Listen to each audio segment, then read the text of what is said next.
back to World Crisis Radio. Remember, you can't understand the Obama foreign policy without Obama, the postmodern coup, the making of the Manchurian Candidate.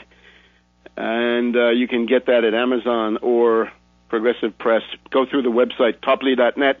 Tarpley.net, your key to everything. I'll have a few words to say about the new article on Pakistan that's been up there now for several days and which is making some waves around the world. How did this all start with Pakistan? How did the U.S. get in there in the first place? Why do they have all these forces inside Pakistan? Well, that's an interesting story. It goes back to 9/11, of course.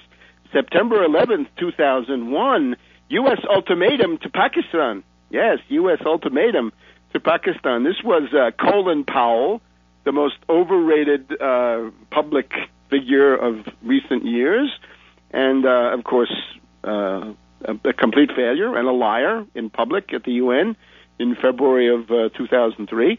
Colin Powell and his top handler, Richard Armitage of the mud, the blood, and the beer, as he said, that he would bring to the State Department. So mud, blood, and beer, Armitage and Colin Powell got together and issued an ultimatum to the government of Musharraf at that time. Musharraf, of course, had been the guy that Mad Dog Bush the Younger could not even identify, didn't know who he was during the campaign.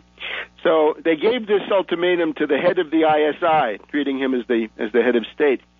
And the word from Armitage was, listen, Pakistan, either you do this or you will live in the Stone Age. This reminds me of the famous Curtis LeMay, right? Bomb them back into the Stone Age. His formula for Vietnam didn't work, doesn't work. So here are the points in the ultimatum. This is what the U.S. demanded from Pakistan almost 10 years ago. First of all, blanket rights for overflights.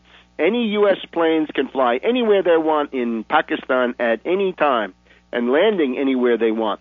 2, access to airports and naval bases and to border control points in the pursuit of al-Qaeda, of course. Intelligence sharing and cooperation. 4, stop fuel shipments to the Taliban, stop Taliban recruiting.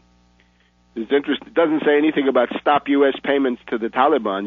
Bush had given, $65 million to the Taliban earlier the same year to pay their officials.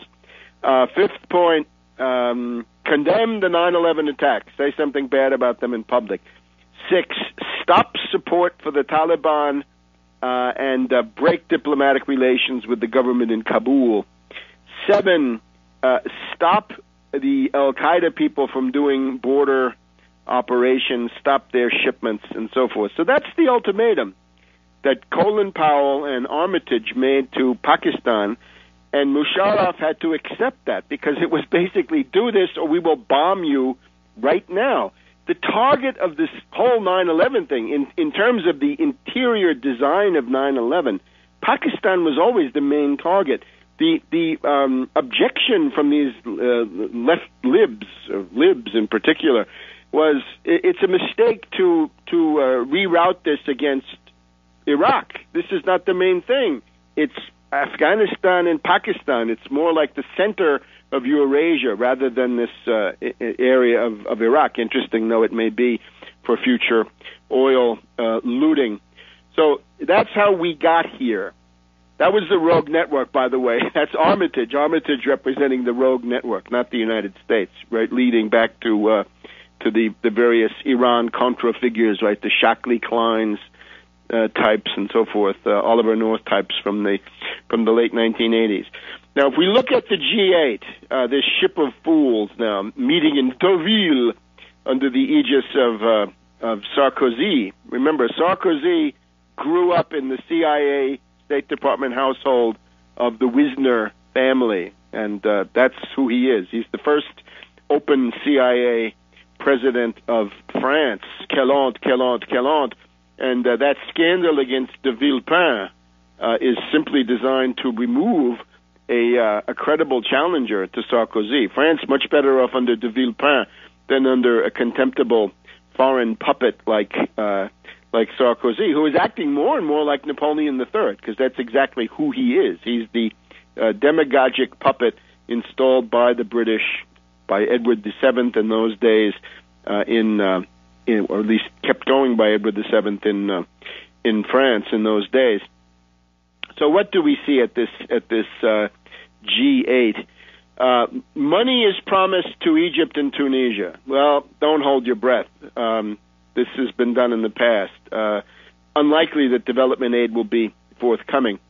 Rather, the alarming weakness of the Medvedev line comes to the fore. Medvedev, at this conference, has accepted to put Russia's signature on a statement which says Gaddafi must go. What has this got to do with Russian interest? What concessions did Russia receive in order to do this? Was this just to feel good at the meeting and be accepted in the club, not to be ostracized? Not very good. What it shows us is why the world needs Putin. The world got through the Audis thanks to Putin. It is vital for the world that there be a strong leader in Russia. This is part of the world dynamic. When you have the Anglo-Americans going insane, nuts, crazy, you must have a counterbalancing force in Moscow that can introduce the element of fear and doubt into the calculations of those Anglo-Americans. A couple of examples. At one point, Bush came out, this was Bush the Younger, saying, when it comes to Iran, I guess it was by then, Iran, all options are on the table. All options are on the table. Putin heard that and he said, take them off the table because they lead to a world catastrophe, or words to that effect.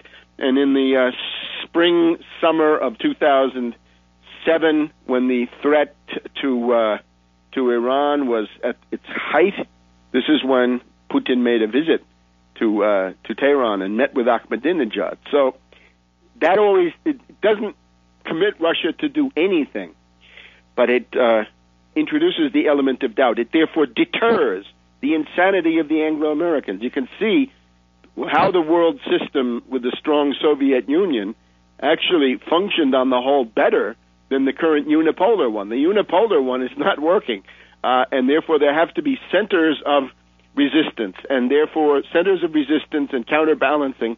This has to start with Moscow, because this is the one place that's got the size, the tradition, the national pride, the undefeated qualities, and the guts, right? To come out, the aplomb, let us say, to come out and say no to the Anglo-Americans. So there will be an election next year. Let's hope. We see a report from an Australian newspaper that Putin is actually going to contend for the presidency. Well, that would be something for the world.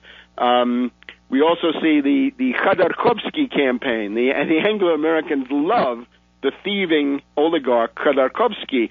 If they could get him out of jail, this guy who wanted to have a coup, he's a great friend of the rule of law. Yeah, he wanted to have a coup in Russia. He wanted to sell the oil of Siberia to Chevron. Great guy. He wanted to rape Russia across 10 time zones. Khodorkovsky, if they could get him out of jail, they would try to build a color revolution around him. Yes, indeed. That's exactly what they would do. A couple of other things. Berlusconi complains to Obama, saying, oh, I'm being oppressed by these radical judges, right, these characters in the toga. Berlusconi, Obama knows everything that's happening to you because his regime is doing it. It is the CIA who runs those Maoist judges in Milan. That is why they are anti-state. This is the CIA anti-state line, the anti-big government line of the CIA. That is what they want to do. They want to bring down Berlusconi, and they're using those judges. So this sums up Berlusconi's problem quite neatly.